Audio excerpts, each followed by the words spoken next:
It's Monday, the 3rd of October. This is Politics Live from the Conservative Party conference in Birmingham.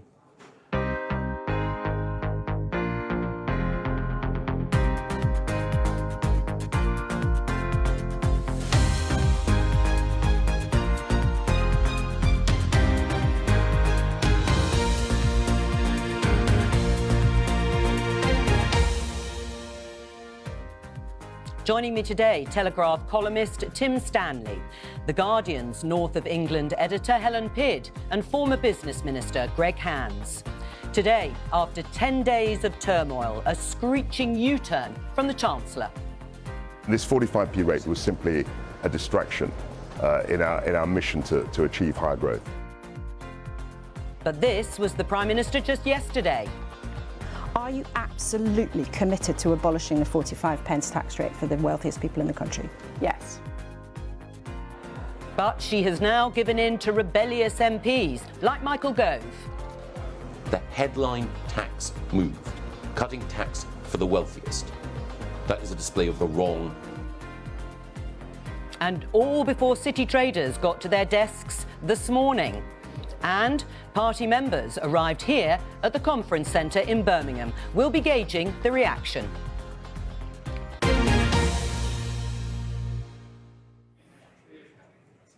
Welcome to Politics Live here in Birmingham. So we woke up this morning to that screeching U-turn on the government's policy to cut the top rate of tax from 45p to 40, despite the Prime Minister, Liz Truss, only 12 hours before doubling down on the policy. What has this U-turn done to the credibility of Liz Truss and her government, Greg?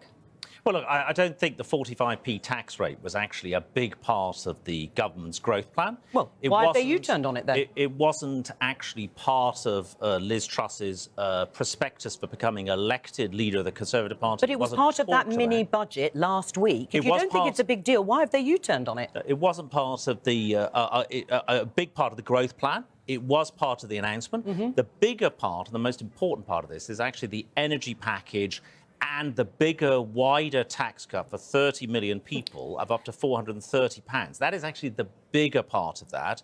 And that was also part of Liz's leadership prospectus over the summer, and that is very much But my question is, what has the U-turn, however you want to characterise that cut in 45p to 40p? You heard Michael Gove.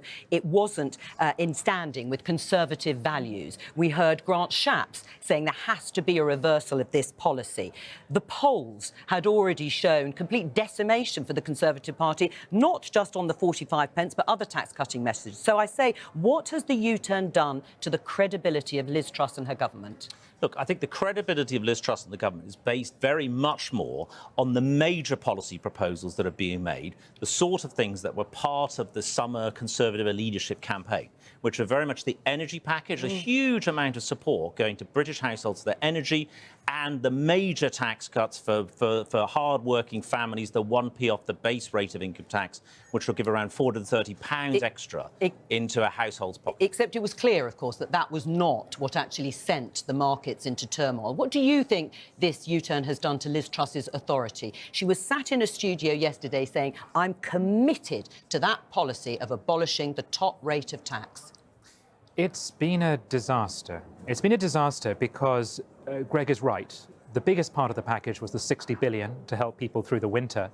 But they allowed that whale of a package to be distracted by a piranha of the 2 billion cut of the 45p highest rate. That's a political mistake, not just in communications, by the way, but also generally in policy, because if you allow a big policy to be sunk by a small one, then it's gone horribly wrong. Now, Liz Truss is often compared in style and substance to Margaret Thatcher. And of course, in the early 80s, there was a big battle at conference between the wets and the dries over economic policy. Well, this is a sort of alternative reality in which the wets won. Michael Gove is this season's Ted Heath, and the lady, it turns out, is for turning. You can't do something this controversial, stake everything on it, go out there and defend it, and then U-turn on it. That's a double mistake, to have done it in the first place and then to U-turn on it, so you first look mistaken and you secondly look weak. But is it the right thing to do, Helen? Has Liz Truss and has Kwasi Kwarteng come to the conclusion that they were left with no choice but to do it and bring their party back together? Clearly, I'm sure it went against every bone in their body to have to admit that they'd made a mistake. I was having lunch yesterday with a Red Wall MP and I said, so you're going to vote for this package? This is a very loyal Red Wall MP. And he went, moot point, it's not going to happen. But then last night, somehow I ended up at the 1922 party. They let me in and Liz Truss was there 10:30 last night. No mention of this. So it was clearly some sort of dark night of the soul when they came to this conclusion. But, you know, they had to make this decision. But the problem is they've neutralised the policy, but they haven't neutralised the perception that the Tory party is once again the party of the rich. Let's just remind people how we actually got to this point. It all started 10 days ago on the 23rd of September with Kwasi Kwarteng, the Chancellor's mini-budget. Let's have a listen. I'm not going to cut the additional rate of tax today, Mr. Speaker. I'm going to abolish it altogether. From April the 23rd, we will have a single higher rate of income tax of 40%. This will simplify the tax system and make Britain more competitive. It will reward enterprise and work. It will incentivise growth. It will benefit the whole economy and the whole country. So that was Kwasi Kwarteng setting out the policy and why they were going to introduce it. Following that statement, we saw the market in turmoil. We were, in fact, live on Politics Live as the pound began to fall following that statement from Kwasi Kwarteng. Then there was criticism from the International Monetary Fund and a £65 billion intervention by the Bank of England to calm the markets. More significantly, we also saw, as you can see here, bond yields going up, the price of government borrowing. As you can see, it shoots up after that statement on the 23rd of September to 4.4%. The Prime Minister then doubled down. Can I ask you, Prime Minister, did you discuss scrapping the top rate with your whole cabinet? No. No, we didn't. It was a decision that the Chancellor made. Well, there's been a week of doubling down on this, but yesterday we heard former Cabinet Minister, senior Conservative politician Michael Gove imply that he wouldn't actually vote in favour of it. And to some extent, that gave licence to other Conservative MPs to say the same. And then the former Transport Secretary, Grant Shapps, intervened. The problem is, and I noticed this talking to my constituents this weekend, that what they're seeing is money being borrowed in order to fund tax cuts for the better off, whilst they themselves are having to, for example, take on a second shift, another job, in order to pay for the rise in interest rates and mortgage rates. So let's not muddy the water with this other thing, this tax cut for wealthy people right now, when the priority needs to be on everyday households. Grant Shapps there intervening and talking to the BBC's political editor, Chris Mason. Then overnight, in the early hours of this morning, there was this tweet from Harry Cole in The Sun. Liz Truss preparing to ditch 45p rate policy today after late crisis talks with the Chancellor. Humiliating climb-down plan comes after day of acrimony in Broome. Announcement expected in the morning in body blow to new government, which, of course, we had. It was followed and confirmed by the Chancellor himself. We get it, he tweeted, and we have listened. When did you first hear about the U-turn, Greg? I heard about it at the same time you did, Jo, probably about 7:30 this morning. I was surprised, but equally I'm not surprised because ultimately, if you are going to have to reject a policy that you can't get through the House of Commons, then I think you would want to do that sooner rather than later. There's a lot of lessons here. From the 2012 budget, where George Osborne, and don't forget, in the 2012 budget, David Cameron and George Osborne were arguing to reduce the 45p tax rate to 40p. But ultimately that, and 50p to 40p, but it was compromised at 45. That ultimately didn't turn out to be the most controversial part of the package. And what happened was the government eventually U-turned on things like pasties, caravans, but 3 months later. So actually, here the lesson is, if you are going to have to change course, you should do as promptly as possible. And that is what happened overnight. Well, what's interesting, though, is you say they had to because of political pressure, not because you thought the policy was wrong.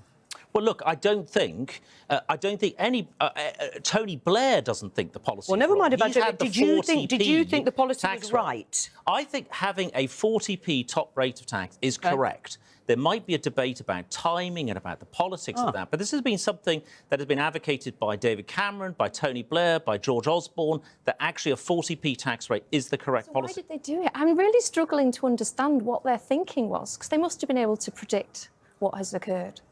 Why do you think they did it? OK, politics and these things is always the art of the possible and dealing with the reality. It's what you think you can get through the House of Commons. And ultimately, not being able to get something through the House of Commons will kill off a policy. A good government, and I think here has been the right decision, has been to see that early and to make that climb down early, not have the thing stagger on. So actually, it has been acted decisively to ditch something that wasn't going to get through. Right, well, let's have a little listen. Before I come to you, Tim, to Kwasi Kwarteng talking to BBC Breakfast a little earlier about his about turn. The 45p rate was simply a distraction on what was a very, very strong set of measures. And with the Prime Minister decided not to proceed with the abolition of the rate. Oh, the Prime Minister decided not to go. So it was essentially the Prime Minister leading on this now, the U-turn? No, we talked together. I said this is what I was minded to do, and we decided together, we're in agreement, that we wouldn't proceed with the abolition of the rate. Tim, does this smack of decisive government, as you heard Greg Howard say, or is this about a blame game? That's the interesting thing, because in a previous clip, of course, Liz Truss said that it was a decision by the Chancellor to cut the rate. And here we have the Chancellor saying it's a decision by the Prime Minister to not cut the rate. So it does sound like they're sort of passing the buck between themselves. I mean, as I said before, it's not just a political mistake, it was a policy one as well, because it spooked the markets. And it was also a mistake because at a time of great suffering across the country, to be cutting the taxes for the very rich, even if, yes, OK, that rate was put up earlier, that's a mistake. But, of course, it is also political because let's not forget that in the battle over MPs' votes, Liz Truss only won about a third of MPs' support. The race among the members was a little bit closer than expected, and there is now a large number of Sunak-supporting MPs, sort of who are now have decided overnight they're fiscal conservatives. They are now gunning for her. Grant Shapps is someone who, of course, was sacked by Liz Truss. Many of those MPs have not bothered to come to Birmingham. Those that are here, I would describe the mood as gloomy to grumpy. And I went to that 1922 party as well. I probably came in through the same bathroom window. And when Liz Truss spoke, the reception was friendly, but it was not the reception you give someone who's just won a leadership contest and just introduced a budget which is going to radically transform the economy of the country and do everything you've always wanted. When that U-turn happened over the 50p rate in 2012, that was 2 years into a new government, part of a coalition where they felt they were fighting to keep Labour and the SNP out and all that sort of thing. We're now 12 years into a Conservative government, and they're making mistakes like this. How can you not have learnt from all the politics of the last 12 years that this was the wrong time to do it? Kwasi Kwarteng was asked if he'd considered his position. Should he? No, I don't think you should. And I don't think it's in any way valid to say there's a difference between Liz Truss and Kwasi Kwarteng. I've worked very closely. She blamed him, he sort of blamed her, and then everyone is trying to blame the Chief Secretary to the Treasury. No, I don't think they are. And actually, Liz Truss and Kwasi have worked incredibly closely. I've been actually the number 2 to each of them, first under Liz at Trade and Kwasi at Business until recently. I know them both very well. I also know they both know each other very well and instinctively trust each other. So I don't think there's any disagreement or kind of any sort of policy difference. Well, it's not about disagreement, it's who's being blamed for the policy. And let's be clear with our viewers. Yesterday in that interview, Liz Truss said it was the Chancellor's idea to bring in that policy of cutting the top rate of tax. In the interview this morning, Kwasi Kwarteng said it was Liz Truss's plan to actually go against it and U-turn on it. So they are blaming each other. I want to go back to something that you tweeted recently. As a former Chief Secretary, you say to the Treasury, there is nothing inherently revolutionary or wrong with what the government is proposing on tax and budgets. All of the measures have strong merits and taken together may well be what's needed. Is that because of the high number of high earners in your constituency, Greg Hands, who would have benefited from the cut? They will be hugely disappointed, won't they? No, well, let's think about, first of all, the bigger parts of the package. No, let's just concentrate on this, because this is the story today, and the base rate of tax. But I do think, and I repeat, that the 40p top rate of tax has been for 13 years of Labour government under Blair and Brown was the top rate of tax. It was the top rate of tax advocated by David Cameron and George Osborne. Why you keep referring to Labour governments that precede 2010? We are in 2022, and your government's just performed a massive U-turn. This is not an extreme policy to have a 40p top rate of tax. It is not something... So why not stick to it? Yeah. Because I think the calculation was probably made. I don't speak for the government, but this was going to be difficult to get through. And actually retreating on something that you think eventually you're going to lose a vote on is the right thing to do. But doesn't it call into question the judgment of the two most senior politicians in the country? That they may have this very close relationship. Maybe it's too close that they don't call each other out when they've got a frankly crazy idea that's never going to get through Parliament. Doesn't that worry you, that they've got such poor judgment that they couldn't see this huge iceberg coming? Well, I think here, again, it's taking one small aspect of the growth plan here, slightly out of context. The bigger picture changes are the big energy bill package, which is really going to help people through this coming winter, and the tax cuts, £430 for your typical household in this country, which is going to make a big difference on the tax cut that matters the most. But some of those tax cuts are, of course, reversals of tax rises. So they're actually a correction of errors made by the Conservatives. Yeah. And the bankers' bonuses... I mean, the cap is being lifted on bankers' bonuses, so that's another bung for the rich, isn't it? That is staying in the budget. Well, don't forget, of course, this country's got different ways of regulating bankers, and the way that we introduced reforms 2010 to 2014 in particular, other reforms that have taken place, the EU bankers' bonus rule, I think, was viewed as no longer being necessary given the UK regulatory regime that we got in place. Can I just show everyone this headline, Tim? Because actually the Daily Telegraph leader column, the hysterical overreactions to the budget betray ignorance of history and economics. Do you think that Liz Truss and her government has made something of a fool of the Telegraph? No, you can't do that. No, not at all. No, I'm not going to second guess what my editorial line is before I've had my conversation with the editor. But I suspect a lot of people are going to be angry on the right that the government did something that they thought was right, that they came out and spent the last week defending, and then the government does a U-turn on it. I suspect that's not going to make their fellow travellers very happy. All right, let's have a look at this. Former Culture Secretary Nadine Dorries, under Boris Johnson, widespread dismay at the fact that 3 years of work has effectively been put on hold. No one asked for this. Channel 4 sale, online safety, BBC licence fee review, all signed off by Cabinet, all ready to go, all stopped. If Liz Truss wants a whole new mandate, she must take to the country. It's time for an election, Greg Hans. No, I don't think it is. And look, I'm not here to speak for the government. I'm a backbencher, as is Nadine Dorries. And backbenchers can have their views on these things. I don't think it's time for an election. The government has got a good working majority. We've just had a lengthy leadership contest where Liz Truss laid out her plans, and in large part she is sticking to those plans. Yes, she's added to those plans, and actually it was not the energy intervention that caused or spooked the markets, was it? Because that was laid out before the mini-budget was actually announced on the 23rd of September. The markets had priced that in. Do you accept that it is the £45 billion of tax cuts that were outlined, some of which she did talk about in the leadership contest, and that has resulted in mortgage repayments rising for thousands of people? I think for full facts here, Joe, we ought to point out that, of course, sterling has recovered more or less to the point it was before the mini-budget. And secondly, even in the graph you showed, actually bond yields have also fallen from their peak. So if you're going to quote the market, I think you should give the current market, and we will, not just because the markets at the end of last week. We're going to speak to Michael. Do you agree that as a result of that statement on the 23rd of September, the markets were sent into turmoil as a result of those unfunded tax cuts, not the energy intervention, which we already knew about? Well, look, I think that's a question you'd have to put to a market participant. You know, I am a backbench Conservative member of Parliament. I don't speak for the market. What I would say is that you should get the current market. And we will. And we'll look at the graphs in just a moment. But to Nadine Dorries' tweet about saying Liz Truss doesn't have a mandate for what she's doing. Yeah. Isn't the problem that the historic Boris win in 2019 was in almost a different country?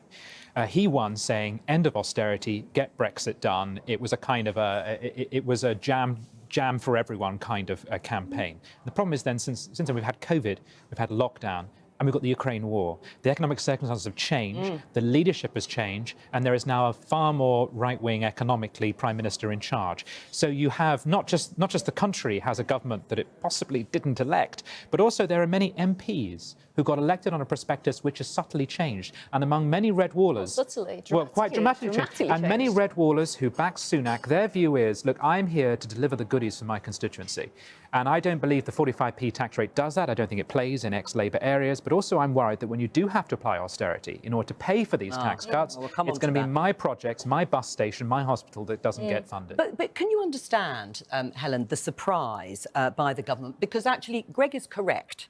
Most of what was unveiled was laid out very clearly in her leadership campaign. There weren't any huge surprises other than the cut of the 45p top rate of tax. Everything else was there for everyone to see. Well, it was, apart from the rabbit in the hat, right? So I think that has got to be what tipped the markets over. And I think to suggest, as Greg has tried gallantly to do, that it's not blindingly obvious that there was a direct correlation between those announcements and the pound tanking is a bit laughable. But I think what we need to remember is, regardless of the gilt market, gilt bonds, all that sort of thing, this is not going to affect the thing which most people in this country care about, which is mortgage interest rates. And they are going to keep going up. And that is going to cause an enormous amount of pain for the Conservative Party, which has always painted itself as being on the side of homeowners. What about the disappointment, though, in your constituency? Because you have the second highest number of high-income earners in Chelsea and Fulham, don't you? They will be upset that they've U-turned on this policy. No, I don't think so. I think what my constituents are looking for, overwhelmingly, is a tax cut for everybody, which is what the base rate tax cut is largely going to do to 30 million households. That's what's important for them. It's important to have a grip on the public finances overall, which is also the direction the government is heading in. And also important that they have a proper energy package in place to help businesses as well as consumers with their rising energy costs. That's what my constituents are looking for. All right, well, let's talk to Darshini David, the BBC's economics correspondent, because Greg Hands, quite rightly, is pointing to the graphs as they stand today in terms of movement in the markets, the pound against the dollar. What's happened after that reversal was announced, Darshini? Well, it's been absolutely fascinating, Joe, because let's remind ourselves why the markets have been so jittery over the last 10 days or so, because we had those tax cuts unveiled. Now, £45 billion is about 50% more than they were expecting. They were already nervous about the scale of 30 billion. 45 billion is a different ballgame. How are you going to fund those? What does it mean for interest rates? Of course, what we saw over the last few hours with that U-turn, if you like, that announcement that the 45% rate in income tax was not going to be abolished after all. We saw the pound recovering some ground, but then trailing off once again. And the reason for that really is because £2 billion, because what this measure actually saves, isn't a huge amount out of £45 billion. But the questions they're asking in the market is this just the beginning? Is this the start of the lady turning, so to speak? Are we going to see more of the same? But they remain jittery because they still have many unanswered questions. And if you look at bond markets, which signify governments borrowing costs and also households borrowing costs, you can see there that after some respite in the early hours, they too regaining a little bit of ground, because many questions still being asked about what exactly these plans will look like, how they're going to be financed, indeed what it does mean for growth and interest rates, because let's not forget, all that turmoil we've seen over the last week has added enough to mortgage rates, if you're getting out a new fixed rate deal, that it'll cancel out any savings you would have made from tax cuts going forward. Right, and in terms of those costs for homeowners, ordinary people looking at those mortgage rates, how much have they gone up by on average? On average, we're talking about hundreds of pounds here. So quite frankly, if you were taking out a 5-year fixed rate deal around about Christmas, you'd probably be looking maybe at 2.5%. Now you're looking at over 5%. So the interest proportion on that has doubled. And what does that mean? It adds up to hundreds and hundreds of pounds for the average homeowner. You can see why, with 2 million households due to remortgage by the end of 2023, there's so much concern about what this could mean. And it's not just households too, because as we've been saying, this adds to government borrowing as well. We know they're going to have to finance the tax cuts. That's likely to mean altogether, economists tell me, they're going to have to find £40 billion worth of savings. When you talk about things like limiting the rise in benefits, that only plugs a little bit of that gap. We are going to have to see a new wave of austerity, just as departments are feeling enormous strain on their budgets already when it comes to delivering those services.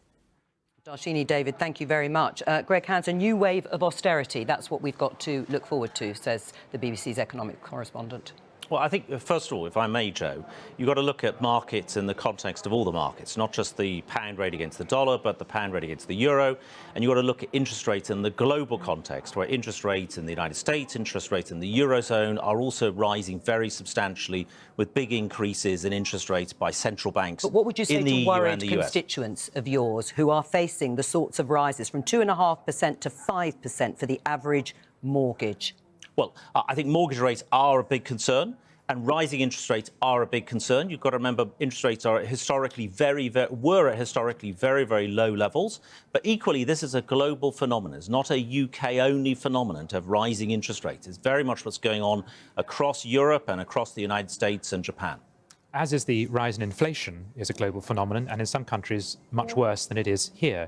And Greg's right about that. It's one of the reasons why the 45p rate controversy was so frustrating, because it distracted from the bigger picture of what was really going on with this budget, which is the winding down of QE, switching away from a policy of easy money from the Bank of England. Yeah, switching away from policy of everything being driven by the Bank of England, just making sure there's plenty of cheap money out there, making interest rates higher, making it controlling that money supply, and instead shifting responsibility to the Treasury for it to generate growth through things like tax cuts and investment in infrastructure. There's a radical restructuring of the way we do economics going on in this country. I mean, when we talked to Labour last week, Helen, many of the things that have been issued by Kwasi Kwarteng, like the cut in the basic rate, the reversal of the national insurance contributions, right, they support. Yeah, they do support. But I think what we've seen over the past month is a clear blue water between the two parties. And people have got a real choice now. Do they want to be on the side of a party which has shown its true colours? You know, they've admitted openly, we want to help rich people keep more money in their pockets, or do we want to be on the side of ordinary people, like the Labour Party were talking last week about investing in the green economy in order for jobs, in order to get household bills down with insulation and things like that?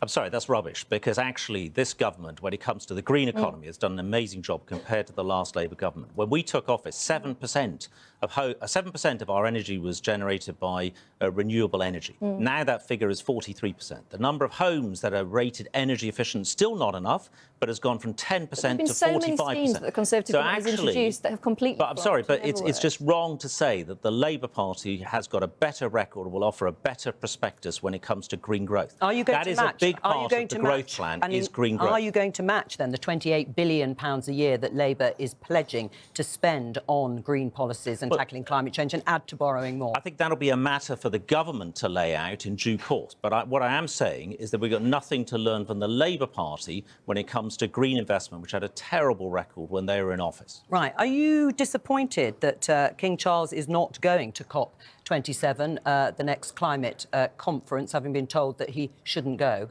Well, look, I think that is a matter for King Charles, a matter for the interaction with... Would you like to see him there? Well, I'm expecting now, as I'm not a minister in the government, not to be going to COP27 either. So. Right.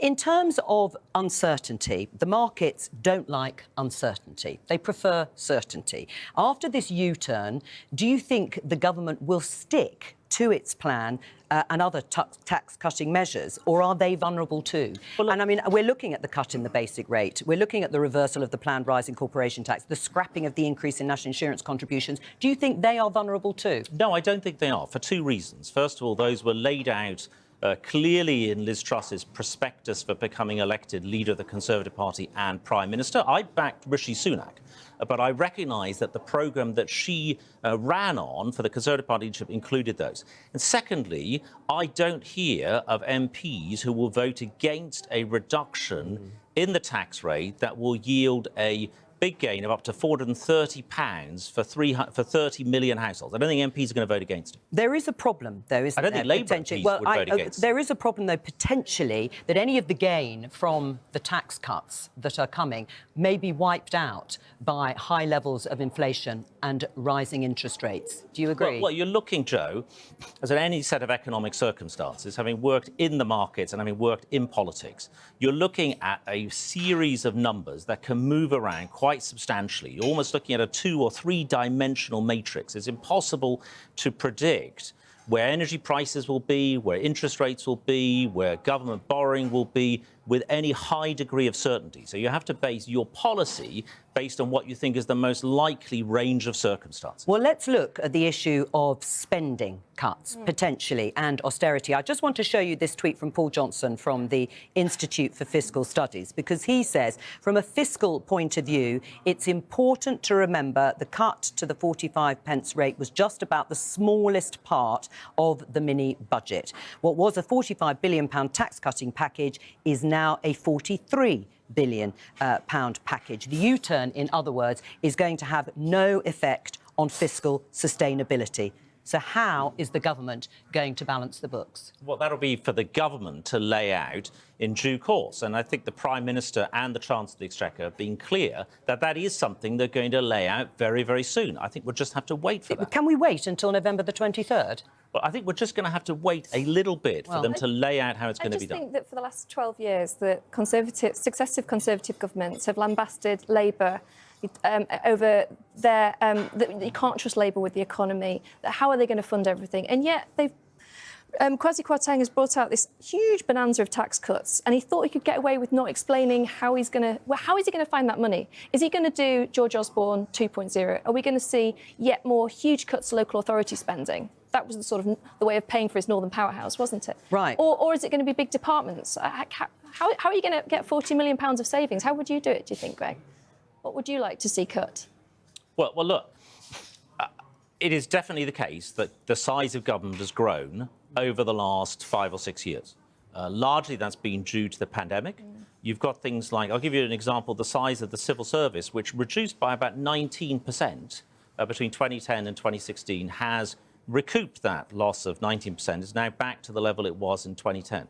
What I think you need to do is to have a fundamental look at how you would approach public finances overall. The sort of thing that I did as Chief Secretary of the Treasury 2015, the longest spending review that this country has had, that held its place for 5 years, is to do a comprehensive look at this and see where the savings can be made. It's undoubtedly true that government savings can and should be made.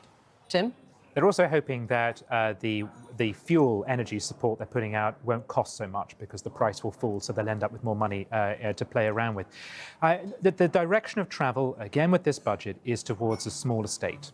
That is the long-term goal of Truss and Kwarteng, and that is what is going to create a real choice in the next election compared to Labour, which is saying yes to everything because it can, because it's in opposition. But that itself is starting to produce some unreal positions, to be all in favour of this green spending, but also to be in favour of cutting the taxes for everyone. How do you balance those two things out? I'm not saying that Truss and Kwarteng are taking this sort of Reaganite Republican line of shrink taxes to the point whereby you almost create a crisis in spending and therefore you have to cut the spending. But nonetheless, a legacy of this package will be that there will have to be austerity further down the line. And the interesting thing is, will that mean healthcare reform? Because that's the really big one. Well, do you accept that you can't balance the books without some form of austerity? And where would the axe fall? Well, look, I think there will have to be, and I think should have to be, actually, some reductions in government expenditure. But it's not for me as a backbencher sitting here in your TV studio today, Joe, please feel free. To set a budget. I think it needs to be a proper, but you accept that they will have to make exercise. some sort of cuts. We heard Kwasi Kwarteng saying the government is going to stick to the comprehensive spending review in 2021. Let's see, I don't think we're going to have long to wait. Right. But at the same time, they intend to raise defence spending.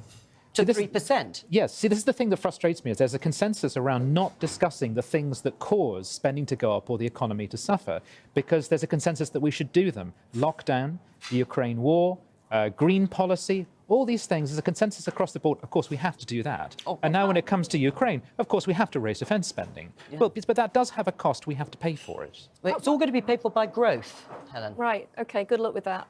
I mean, I think that there's also an inability to accept that Brexit has also grown the state. If you look at the number of civil servants that have had to be appointed, for example, in the border force, and it's had an economic cost. But Labour now supports it. This is my point. There's a consensus around all the major issues that drive the economy and spending. Everyone agrees on them. Labour ain't going to reverse the Brexit. It's not going to take us into the customs union. So therefore, we're all complaining about what the Chancellor's doing, but much of what he's doing is manoeuvring around things that we all agree he ought to do. Ruled out joining the customs union, I might add. Right, OK. They've ruled out joining the single market, but they haven't ruled out joining a customs union. Let's concentrate on what the Conservatives are doing, since we're at the Conservative Party conference. And one of the issues, of course, politically, not just unrest and jitters amongst Conservative MPs here, but also those seats that were won by Boris Johnson in 2019 that gave Boris Johnson's government that huge majority of 80 or so seats. Let's talk to the academic and author Matt Goodwin. He joins us now. Matt, how is Trussonomics going down in the Red Wall, that area, historically Labour, that switched to the Conservatives in large numbers in 2019? Yeah, good afternoon, Joe. The short answer is not well at all, like it's not going down well among all voters in the country. If you look at some aspects of the Truss agenda, you can certainly make the case that they are relatively popular, reversing the increase on national insurance, lowering the basic rates of income tax. The energy plan has widespread support, but it's the more controversial measures that have gone down like a lead balloon. If you look at things like taking the cap on bankers' bonuses, that's supported by 12% of all voters, and only a minority of those 2019 Conservatives. Abolishing the 45% top rate of income tax, OK, they've reversed it, but that was an 11% position. The planned changes on corporation tax, only 1 in 5 think it's a good idea. And here's the thing, Joe, just to go back to your discussion just now. If the Conservatives go into the next general election promising tax cuts alongside cuts to public spending, they will be completely wiped out. That position is supported by 6% of the country. Most voters, especially working class voters, do not want to live in an economy where taxes are being lowered and the state is being shrunk at the same time. I can't explain to you, Joe, how toxic that is for most voters. It's just not where they are. So I think what we're seeing is a philosophical difference here between a post-Brexit Conservative Party that at one point seemed to have grasped how the tectonic plates of politics have shifted, and this very different brand of Conservative politics that we've seen in the last month, which seems to be completely adrift from where the axis of politics is today. And I can't see myself how those 2 points are reconciled.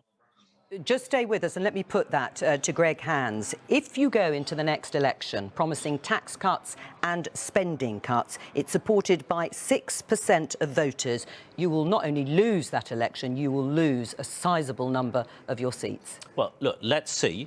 What I would say is historically the Conservative Party has gone into quite a large number of elections pledging tax cuts and very successful election campaigns of the past. So I don't accept that for a moment. The tax cuts are unpopular. And spending certainly cuts. This tax cut, the one that will bring 30 million households a tax cut of up to £430 on average, I think is going to be a popular tax cut. It's this kind of things that I think will get public support when it comes to a general election. But do you want to take money from hospitals? Do you want to take money from schools? Like, I still don't get how are you going to pay for it? Well, the whole point of the growth plan is to grow the economy and to make sure that we have got the money to be able to do both, ultimately, to give people back more of their own money, to be able to spend the way that they wish to spend, which is popular, as well as increasing that investment in schools, hospitals and other public services. Matt? Well, the problem with that is voters don't really think those two things add up. So if you ask voters, do you think that the policies that came out last week are affordable? 12% think they're affordable. Do you think that they're going to drive economic growth? 15% say they'll drive economic growth. Will they make you better off? 9% of the country think that Truss's policies will make them better off, and only around 1/10 and 1/4 of the Conservative Party's 2019 voters on balance think that these policies will make them better off. Voters don't just look at tax cuts in isolation. they also think about, what will this mean for the National Health Service? What will this mean for my schools? What will this mean for my GP and my ability to get an appointment? And what we've seen over the last 10 years, 15 years or so, is voters increasingly moving to a position where actually, on balance, they're okay, they're quite comfortable with paying a bit of tax if they get better public services. And that's basically where the median voter is. What they are adamant that they don't want is a kind of Davos-on-Thames, shrink public services, shrink the state, cut tax, especially when, as the numbers this week show, and, I was broadly comfortable with the post-2016 brand of Conservative politics. Joe, you and I have talked about that in the past. But I think one of the problems that voters sense with this brand of Conservative politics is that, firstly, the numbers don't add up and they don't think it's particularly competent. But secondly, they're worried that it's going to lead us into this sort of hollowed out state where the tax cuts are going to the better off and public services are even worse than they are now. And that's a sort of nightmare scenario for most voters, and one they definitely don't want. Tim? I think historians will say that Brexit was a victory delivered by the right, but it'll be the left that will benefit. Part of the problem was some on the right understood what it was about. Boris understood what it was about. But the core of people who delivered Brexit are small staters. They wanted a Singapore-on-Thames. They wanted out of the EU because they were against regulation and high taxes in general, and they wanted that to be an impetus to creating a free-trading, globalized nation that would have a very small state. The irony is that what Brexit actually did was unleash themes of national identity and belonging, and promises were also made, like spending more money on the NHS. So in the long run, once the Labour Party fully reconciles itself to Brexit, it is much better positioned to tap into an essentially corporatist spirit. Whereas if the Tories abandon Borisism and populism and the spirit of 2019 and try and deliver instead on that very specific, which I have some sympathy for, and I know a lot of these people, and I like them, and I admire them a great deal. But it's a very specific, narrow ideological point of view. If they try and deliver that, well, you know how many people support it. You've just been told, 6%, and probably half of them are here at this conference. Are you still going to support the sorts of pledges that we've heard from Liz Truss and Kwasi Kwarteng in their attempt to go for growth and risk alienating all those voters in those seats that the Conservatives won in 2019? Well, I don't accept the premise in the question. I think it is perfectly possible to have a tax-cutting agenda. But we're talking about spending cuts. If they're married with spending cuts, to grow key services as well, or protect key services like schools. And don't forget, but we've just shown you the figures. It won't be possible to do all of those things without some sort of spending. Hold on a moment. Let's not forget what has happened not so long ago. The 2010-2016 period. We were actually protected spending on schools. We protected spending on hospitals. We introduced tax cuts. We grew the economy, and we won an election Greg as Hans, well. there was a period of austerity. Spending on pupils per head flatlined. It never went up through that whole, through that in cash, but not in real terms. Was protected, and we won an election. And there were still cuts. Right. The markets won't support this. That's the key thing. That's what we learned in the last few days. You're saying, and I get where you're coming from, that in say a year or two, growth will be there such that we can plug the gap. But the markets don't believe you. And this is the irony. Tory party the markets. Brexit, all about the market. Cut taxes so the markets can flourish. But the markets want to see spending brought under control because they're nervous and they think the whole thing is just going to collapse. One thing, though, Matt Goodwin, the Conservatives could win the next election, even losing a number of those seats in the areas that we have been talking about. And perhaps doubling down, to use that hackneyed phrase, on the sorts of parts of the UK that Greg Hans represents.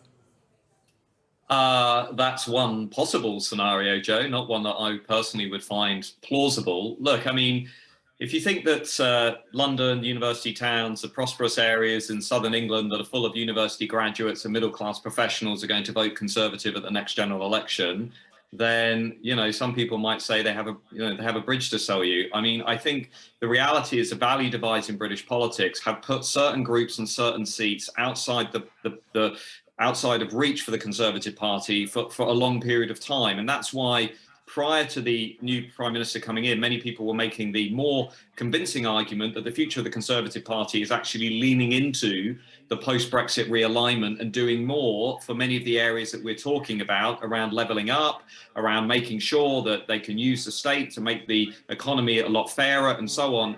As Tim says, the party has gone in a different direction on that. It's clearly backtracked on that. Most of the gains from these policies will go back to the city, London, prosperous parts of the southeast, all of those areas that many Brexit voters, to be honest, thought they were pushing against when they were voting for this new status quo. And so I've talked about this before. This is the nightmare scenario for the Conservative Party. They not only lose a big chunk of the blue wall, but they lose... I think we're going to have to interrupt you because that's all we have time for. And I will be back this afternoon with more Politics Live, covering the Chancellor's speech at the Conservative Party conference. That's at 4 o'clock here on BBC Two and on BBC iPlayer.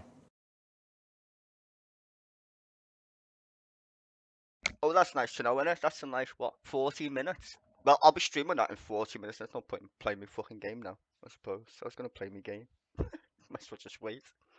So I'll be in my game and I'll miss the fucking stream. So I might as well just wait. Anyway, yeah, wow, Tories, they're in deep shit, aren't they? Fucking hell. Brilliant. That guy just roasted the Tories. Someone should call the police. It's been a murder. Tories dead, left, right, and centre, all over the shop. Fucking hell. Well, this speech is going to be fucking hilarious.